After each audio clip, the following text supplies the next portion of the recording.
Star Wars en direct vous est présenté en collaboration avec siteclan.net, mintinbox.net, starwarsholonet.com, planetstarwars.com, starwarsuniverse.com, Star Wars Geeks Québec, ainsi que Génération Star Wars et Science-Fiction.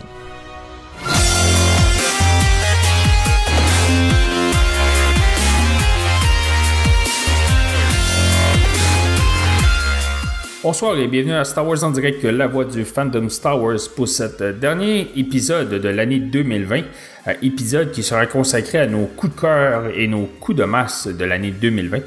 Je suis Jeff et ce soir je suis accompagné de Cécilie. Bonsoir Cécilie. Bonsoir Jeff, bonsoir Francis. Et de Francis. Salut Francis. Bonjour à vous. Alright, alors Cécilie, Francis, quoi de neuf côté Star Wars ou côté Geeks? Cécilie, si on commence avec toi, vu que ça fait quand même longtemps qu'on t'a pas entendu. Il y a le visionnement de la première saison de Résistance que j'ai terminé il y a peut-être une demi-heure. C'est vraiment pas ma série préférée, honnêtement. Je vais quand même écouter la saison 2 pour dire que j'ai complété Résistance. Sinon, de la construction de Lego, j'ai construit le Jedi Interceptor de Anakin et le tank séparatiste avec Ahsoka et Rex. Et bien sûr, j'ai regardé Mandalorian saison 2. Une des rares personnes qui l'a écouté. Ouais, c'est ça. Alright, parfait. Et toi, Francis, de ton côté? Moi, je vais vous surprendre, là, mais j'ai écouté la saison 2 de Mandalorian. Moi, de mon côté, c'est relativement mollo parce que côté hors Star Wars, c'est très très chargé ces temps-ci, mais lecture de comics comme d'habitude, que j'apprécie quand même ces temps-ci. Je sais que JF, toi aussi, t'étais un lecteur de comics en VO. Mm-hmm. Fait qu'il y a ça. Sinon, je me suis claqué la version française du roman Ahsoka. Qui était sorti en juillet dernier, donc je l'avais déjà pris en anglais là, à l'époque de sa sortie. Mais c'est ça, j'ai pu apprécier les petits changements, même si c'est léger, qu'ils ont fait dans la version française, pour que ça, pour que ça concorde avec la saison 7 de The Clone Wars.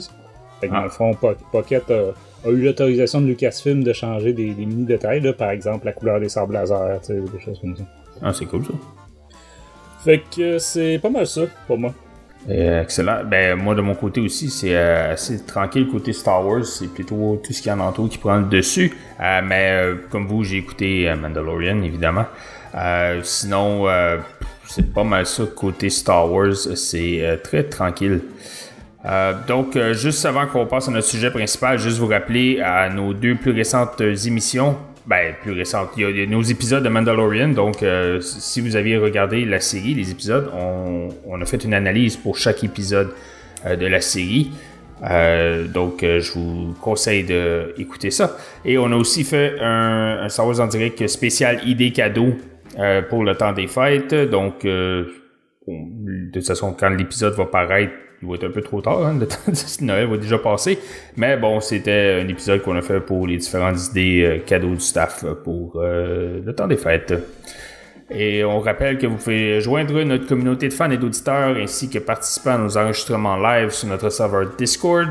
Et bien sûr, on a la boutique de Star Wars en direct où vous pouvez vous procurer des t-shirts et plusieurs produits dérivés de Star Wars en direct. Le lien est dans le menu principal de la page web où il y a le bouton Shop Now sur notre page Facebook. Donc, nous allons passer à notre sujet principal, mais juste avant, nous allons en hyperespace. Oh crap! Prepare to jump into hyperspace on my mark. All right, stand by.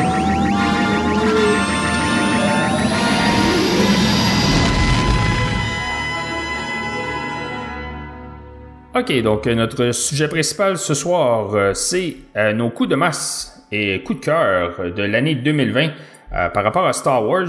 Donc, il y a eu plusieurs événements, pas événements, mais il y a eu plusieurs choses de Star Wars qui sont parues au courant de l'année, des choses qui n'ont pas eu lieu aussi, dû à la situation que nous vivons présentement avec la pandémie. Donc, on va y aller avec nos différents coups de cœur et coups de masse.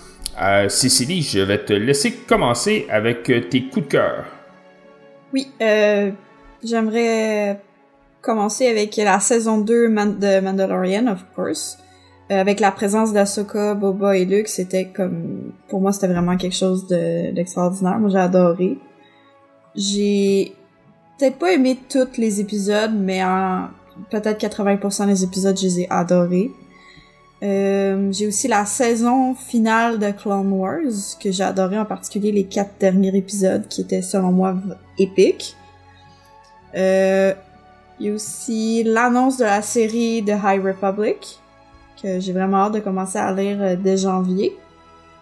Et finalement, les annonces des prochaines séries et films que ce film a fait récemment. Moi, ça m'a hype. J'étais vraiment très contente de voir qu'il y avait autant de séries et de films qui étaient en production actuellement. Donc, c'est ça. Cool. Puis si on y va avec tes coups de masse. Mes coups de masse, j'en ai pas beaucoup.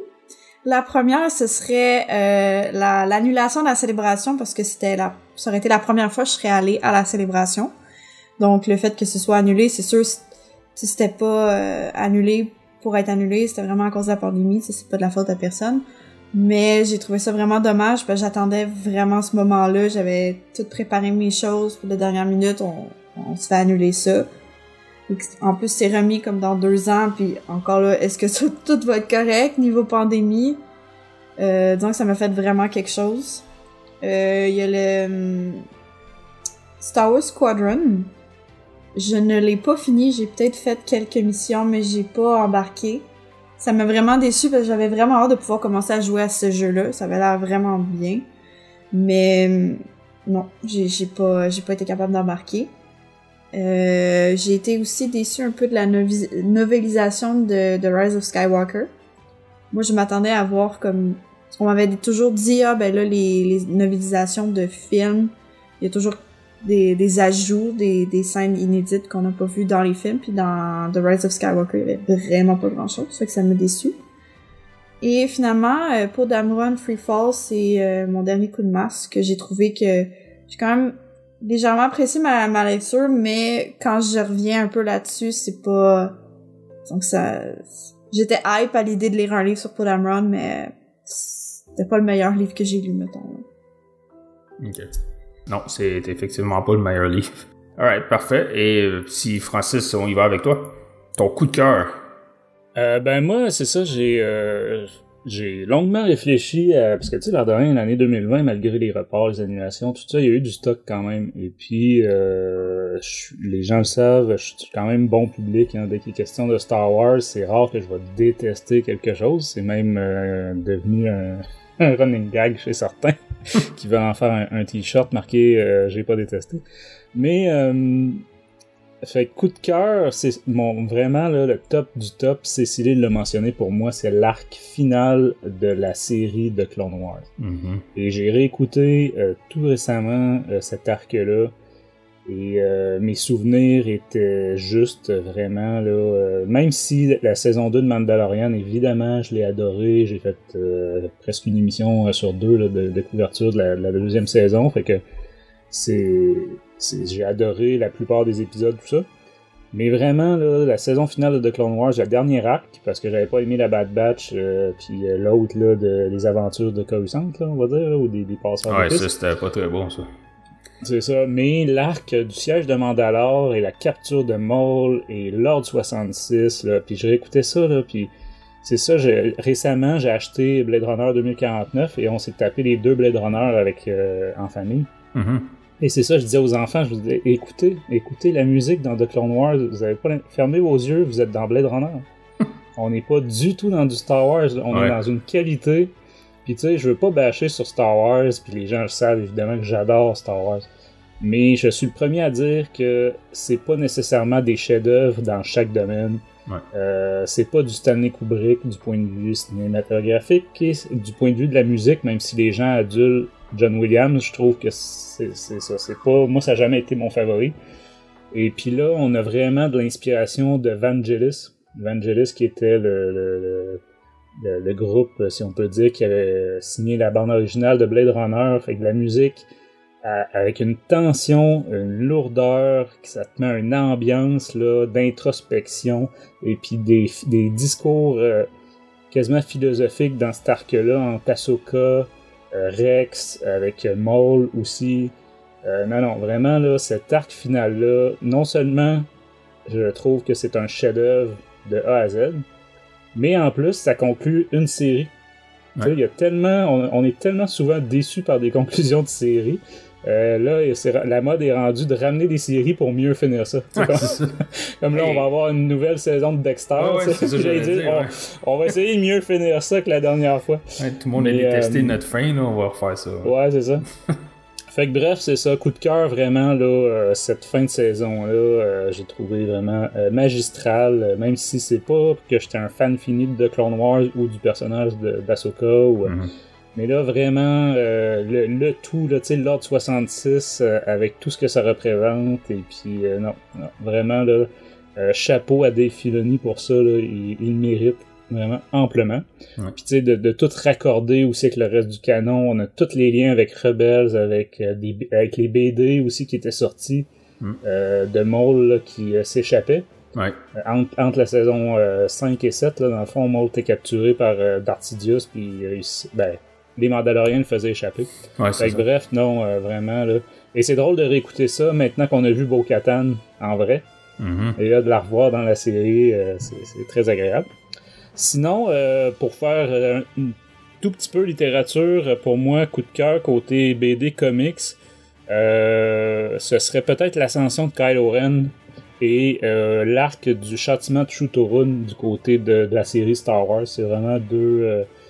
je trouve que ça vaut la peine de les souligner parce que pour le reste, tu sais, des Galaxy's Edge, des... Le reste de l'année, puis voilà, évidemment en VO puis en VS, il y a un délai, là. Galaxy's Edge c'était sorti en 2019 en VO, mais c'est ça, je trouve que ceux-là, ça valait la peine. Et puis, je les conseille à tout le monde. Et côté littérature, j'ai pas nécessairement eu comment dire, de notes parfaites cette année côté livre, là, côté roman. Mais je mentionnerais quand même peut-être Shadowfall là, du côté de la trilogie de Alphabet Squadron. Donc l'escadron Alphabet en français là, de l'auteur Alexander Freed. Je sais que toi aussi tu l'avais adoré, JF. Absolument. Fait que les gens, évidemment, prenez la peine de lire le premier avant. Là. Ouais. Mais ouais, vraiment là, du très bon comme roman de ce côté-là. Je pense qu'on va être très gâtés aussi côté roman en 2021. Ben, ça s'annonce bien, effectivement. Avec la fin de cette trilogie-là, le deuxième livre de Tron, High Republic, il y a du bon stock qui s'en vient. Ouais, puis des auteurs qu'on avait hâte de voir en roman aussi. Ouais. Charles Soule, moi, ça fait longtemps que j'espérais que... Parce qu'il écrivait déjà des romans non Star Wars. Mais c'est ça, j'avais hâte qu'il lui confie du Star Wars parce que vraiment, je dirais qu'il est au comics que Dave Filoni est maintenant... au télévisuel. Ouais, c'est ça, ouais. Vraiment, Charles Soule, j'ai l'impression que tout ce qu'il touche, c'est un grand succès, fait que bien hâte de le lire. Sinon, les prix citron, on va dire, dans le négatif, ben évidemment, l'ascension de Skywalker, je vais dire comme c'est Sylvie, mais quelle déception. Surtout que là, ça faisait, mettons, au moins 2-3 novelisations de films qui valaient la peine. Les derniers Jedi, c'était excellent. Solo, c'était excellent. J'avais pas détesté Rogue One aussi. Fait que tu sais, avec du contenu supplémentaire, des scènes supprimées, toutes sortes d'affaires bien le fun.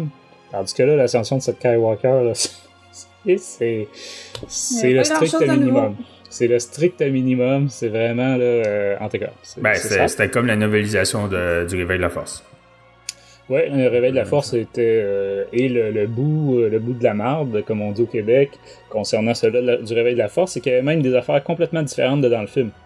Je sais pas si vous vous souvenez, mais le fonctionnement de la base Starkiller avait rien à voir avec ce qu'il y avait dans le film, c'était complètement différent dans le livre.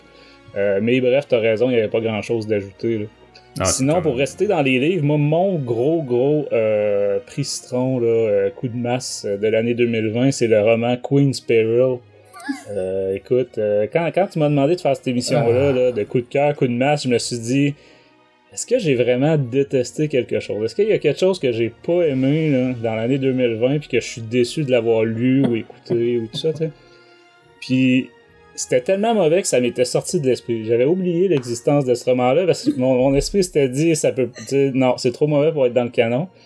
Et puis, j'étais allé, c'est en revisitant les émissions qu'on a faites et puis mes classements, tout ça, que j'ai fait, c'est vrai. On a lu ce livre-là, puis avec Cécilie, on a fait une émission là-dessus. Et effectivement, c'est le livre c'est la pire note que j'ai donnée à un roman du canon Star Wars. Et je sais que toi, JF, t'avais donné une note encore pire que la mienne. C'était extrêmement très mauvais. C'était, je sais pas comment dire, ouais. Je suis d'accord avec toi, c'est complètement mauvais. Le pire, c'est que je viens de lire un livre de cet auteur-là, donc, mais vraiment sur Queen's Peril, elle l'a échappé.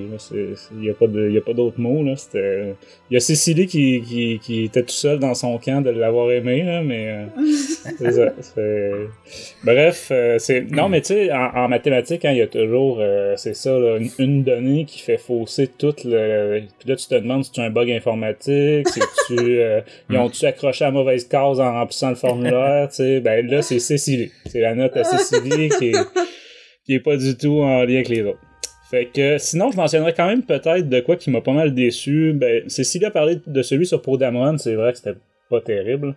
Mais, il est sorti, peu de gens l'ont lu, là, mais il est sorti une anthologie d'histoires de Clone Wars à l'écrit.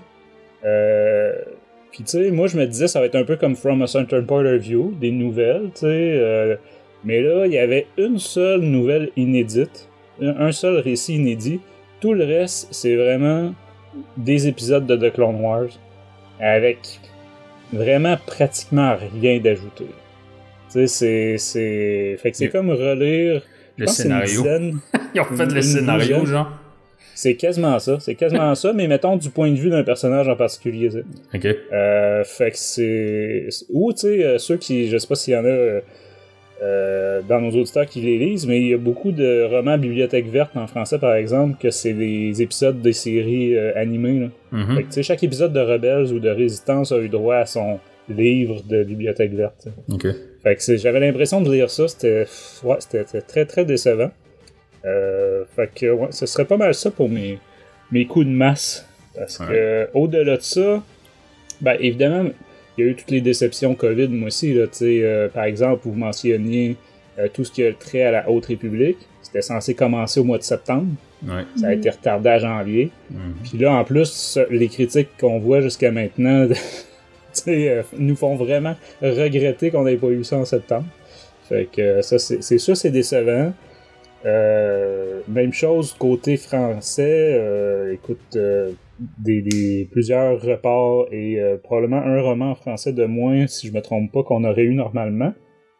C'est sûr que là, le gros coup de masse pour la littérature franco, ça va être la décision de Delcourt d'abandonner Star Wars. Ouais. Fait qu'après des années de fidèle service, moi, j'étais pas un énorme consommateur de Delcourt parce que je me concentre sur le canon, et le canon est principalement chez Panini. Mais je trouve ça vraiment dommage. En plus, Delcourt sortait souvent des produits de niche. Fait que, tu sais, pour les collectionneurs, pour les gens qui... Fait que, ouais, ça, c'est je trouve la grosse déception. Mais coup de masse, je sais pas si on peut appeler ça un coup de masse, dans le sens je peux pas leur reprocher, tu sais, je peux pas... j'ai pas de reproche à faire. Un moment donné, quand c'est économiquement non viable, ben, pis que Lucasfilm demande trop cher pour sa franchise, ben, à un moment donné, c'est une entreprise, pis ça reste qu'elle peut pas se permettre de se mettre en faillite rien pour ça. Ouais, c'est ça. Fait que voilà pour mon année 2020, côté Star Wars. Excellent. Cool. OK. De mon côté, comme toi, Francis, mon gros coup de cœur cette année, c'est les 4 derniers épisodes de Clone Wars. Même si j'ai adoré Mandalorian et tout, je sais pas, c'est peut-être dans le contexte aussi qu'on a écouté les épisodes, c'est que la pandémie commençait et tout, je sais pas, mais c'est tellement épique comme histoire, ces 4 derniers épisodes, puis juste le fait de voir comment ça se connecte avec les films, comment ils ont réussi à montrer, tu sais, comment, parce que tout le monde, quand on écoutait Clone Wars, c'est comme, ok, ben, comment que Ahsoka peut avoir survécu, comment que Rex a survécu. On l'a vu dans Rebels avant, mais de voir comment tout ça se connecte dans Clone Wars, j'ai trouvé c'était vraiment trop bon, c'était vraiment très, très, très bien fait. Il y a la deuxième saison de Mandalorian aussi que j'ai aimé, qui est vraiment un fan service pour les fans de Star Wars. Je pense que c'est sûr que ceux qui connaissent pas Clone Wars ou Rebels, ils ont dû être un peu perdus avec certains aspects de Mandalorian comme Ahsoka ou Bo-Katan et tout ça. Le Darksaber, ils ont dû faire comme ok, c'est quoi ça ou tu sais. Mais bon, c'est le fun de voir comment ils sont tous en train de connecter l'univers ensemble. Donc, il était temps qu'ils fassent quelque chose comme ça, que la série animée avec les livres, ainsi que ben là, c'est pas les films, mais comme les séries télé live, ben au moins tout est connecté. Donc ça, c'était vraiment très bien fait. Donc, j'ai hâte de voir la suite. Je suis pas excité par toutes les séries qui ont annoncé là, la semaine dernière. Il y en a quand même quelques-unes qui s'annoncent super bien. Que moi, celle je pense que j'ai le plus hâte de voir, c'est des Acolytes. Juste à cause de l'époque où ça se déroule. Je pense que ça va faire du bien juste que ça soit un peu à l'extérieur de ce qu'on connaît. Mais non, c'est ça. Fait que ça, c'est bien. On sait qu'il y a beaucoup de contenu Star Wars qui s'en vient côté télévisuel. Donc ça, c'est très bien.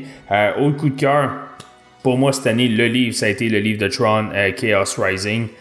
Qui a été mon gros livre que j'ai donné une note, je me souviens plus, c'était une note parfaite ou sinon c'est pas loin de ça. T'as un peu, j'ai ça devant les yeux.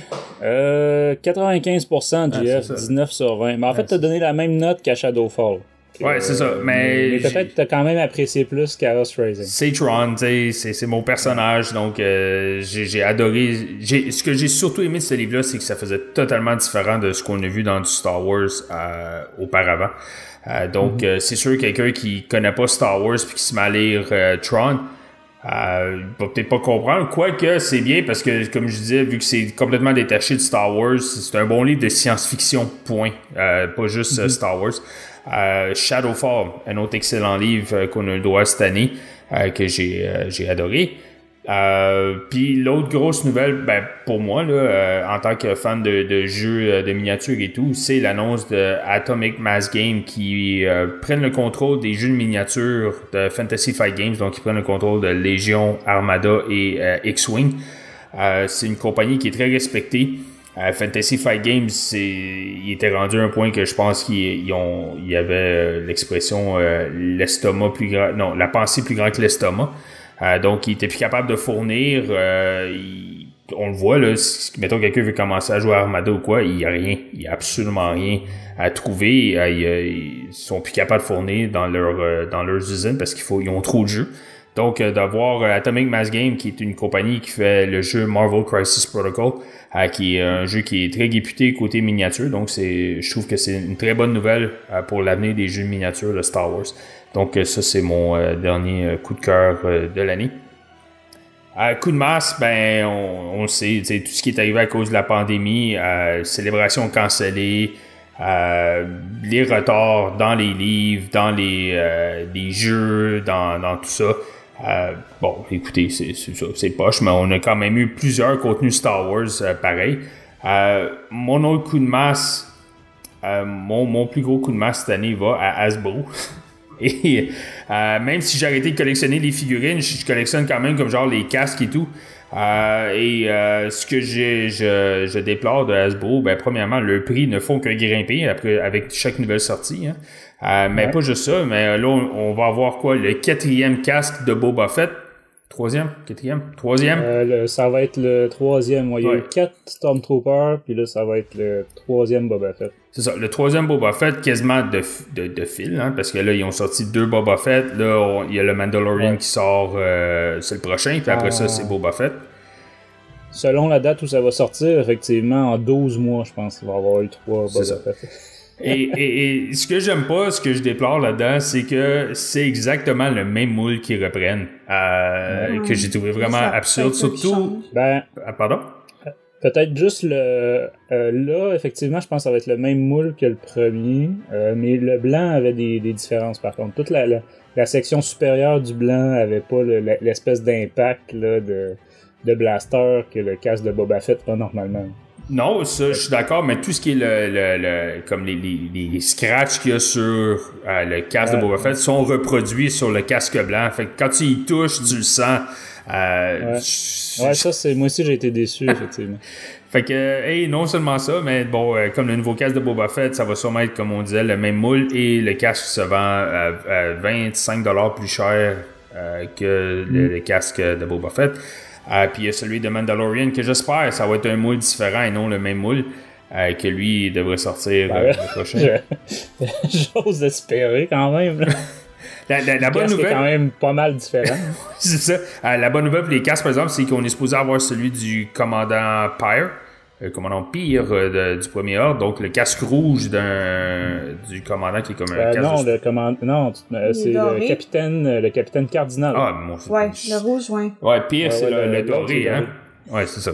Ouais. Donc, Cardinal, donc, qu'on devrait avoir. Donc, ça, au moins, ça va être un nouveau casque flambant neuf. Tu peux déjà supposer qu'il va y avoir la version blanche aussi. C'est clair. Et ils vont sûrement faire le casque de Phasma qui va être basé sur ce casque-là aussi.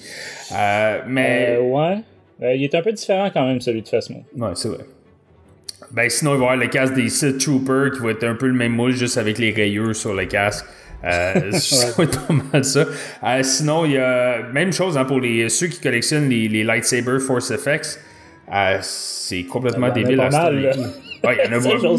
J'ose pas me lancer là-dedans. Ça coûte encore plus cher que les casques. C'est complètement fou. Encore plus. C'est le lightsaber de Darth Raven était 380, je pense. Celui de Palpatine, il est 350. Puis là, ils ont annoncé le Darksaber à 380 aussi.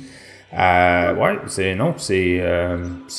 complètement fou. Je sais pas si ça, même les figurines augmentent tout. Je veux dire, on s'en va là-dedans, là, mais à Star, c'est rendu difficile d'être collectionneur. Faut vraiment choisir le produit qu'on veut parce que ça vide nos poches. Donc, moi, c'est ça, mes coups de cœur, coups de masse de l'année 2020. On a aussi nos collaborateurs Danny, Sébastien et Danny, Sébastien, Fabien et Sylvain qui nous ont fait part de leurs commentaires coup de cœur, coup de masse. Cécilie, je vais te laisser y aller avec ceux de Danny. Oui, donc les coups de masse de Danny, donc il commence avec le négatif en premier. La pandémie qui a annulé les conventions, donc le Comic-Con de Montréal, la célébration Anaheim. Il y a aussi trop de produits dérivés de Child Mandalorian. Mm-hmm. C'est vrai, c'est rendu qu'il y a du maquillage, il y a de tout. Manque de communication par LFL, j'imagine Lucasfilm Disney, sur leur projet à venir tout au long de l'année. Disney a lancé une bombe en fin d'année au lieu de frappe stratégique et ciblée tout au long, ce qui aurait gardé le hype Star Wars plus fort. J'espère que 2021 sera différent. Et pour ces coups de cœur, c'est contradictoire, mais un repos Star Wars bien mérité.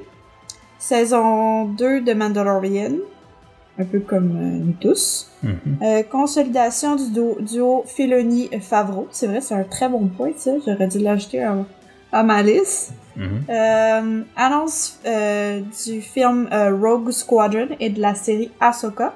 Mm-hmm. Et l'équipe de Star Wars en direct qui a fait un travail de fou en 2020 malgré la pandémie. Bravo. Parfait. Donc, c'est tout pour Danny. Excellent. Et Francis, je vais te laisser y aller avec les coups de cœur, coups de masse de Sylvain. Ouais, je vais vous lire ça. Je vais essayer quand même de faire ça fluide parce que puis je vais en profiter pour lancer une pique à Sylvain parce que du point de vue des Québécois, on a toujours l'impression que les Français savent mieux écrire que nous. Hein. Mais en lisant ce que Sylvain écrit, je vous confirme que c'est pas le cas. Fait que Sylvain, tu te reprendras une formation. Parce qu'il manque des mots, des affaires là. Fait que là, je vais essayer de vous lire ça. Et puis, petite mention aussi, tu sais, gars comme Danny a mis ses coups de masse en premier, ses coups de cœur après, tu sais. Non, Sylvain, lui, a fait toute une liste, puis c'est tout mélangé. Tu sais, des fois des coups de cœur, des coups de masse. Fait que bref, c'est ça. C'est juste pour mentionner le fait que c'est pas de ma faute, c'est la faute à Sylvain. Bref, fait que c'est ça. Plus quelques, pas des contradictions, là, mais des doubles statuts comme pour Danny. Coup de masse, pas de film Star Wars, donc j'ai pas eu ma drogue. Ouais, si on le comprend. Et idem pour le coup de cœur, donc pas de film Star Wars, ben ça permet une certaine pause là, dans l'enchaînement des sorties depuis 2015. Mm-hmm. Ensuite, il nous dit coup de cœur, la sortie de Disney Plus et l'arrivée de Mandalorian. Donc, parce que c'est ça, on rappellera qu'en France, c'est arrivé en 2020. Oui. Pour nous, c'est arrivé en 2019, mais pour eux, c'est arrivé en 2020. Mm-hmm. Ensuite, coup de cœur, le retour de Boba. Mm-hmm. Ça, j'ai pas de misère à l'imaginer connaissant Sylvain. Hein. D'ailleurs, je sais pas si vous avez écouté l'émission qu'ils ont fait en fin de semaine, là, mais il a été question de beaucoup d'érections. Ça, là, c'est pas plus de spoilers que ça, là, mais... c'est déjà trop de spoilers. c'est ça, j'en ai déjà dit trop, mais Sylvain aime beaucoup Boba Fett. Un autre coup de cœur, un tas d'autres séries Star Wars en préparation, effectivement. Coup de masse, donc quand même plusieurs projets Star Wars qui sentent bien le roussi. Effectivement, là, ils ont fait une émission aussi sur toutes ces annonces-là, donc vous pouvez aller écouter. Sylvain faisait partie de l'équipe sur cette émission-là. Ensuite, un autre coup de masse, les éternelles guerrières de fans pour savoir qui de Kathleen Kennedy ou Abrahams ou peut-être même Johnson là, ont tué la saga. Effectivement, quand je vois ça, ont tué la saga. C'est dur de pas retenir un rire, mais bon. Ensuite, coup de cœur qui est aussi un coup de masse pour Sylvain, Star Wars Squadron. Fait que je pense que c'est le cas pour beaucoup de monde. Squadron, ça a été une certaine déception. En même temps, moi aussi, je peux pas dire que j'ai continué de jouer, là, même si j'ai passé au travers de la campagne puis j'ai joué un petit peu multijoueur. Je pense que on est rendu trop habitué à des jeux arcade un peu plus. Et là, ils nous ont fait le luxe, on va dire, d'avoir un jeu quand même assez technique, là. Et peut-être aussi, on est habitué à des AAA tout le temps, tu sais, Fait qu'on là, faut pas se le cacher, le jeu était quoi, aux 2/3 du prix à peu près? Ouais, à peu près, ouais, c'est ça, c'était 55 au lieu de 80. Hein. Fait que, mais bref, ouais, Squadrons qui revient souvent, là.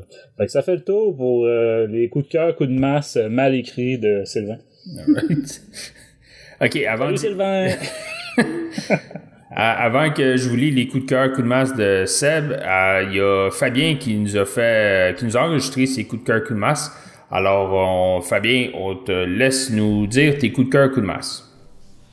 Salut à tous, ici Fabien pour Star Wars en direct. Merci à l'équipe de me donner la parole pour les coups de masse et les coups de cœur de cette année 2020.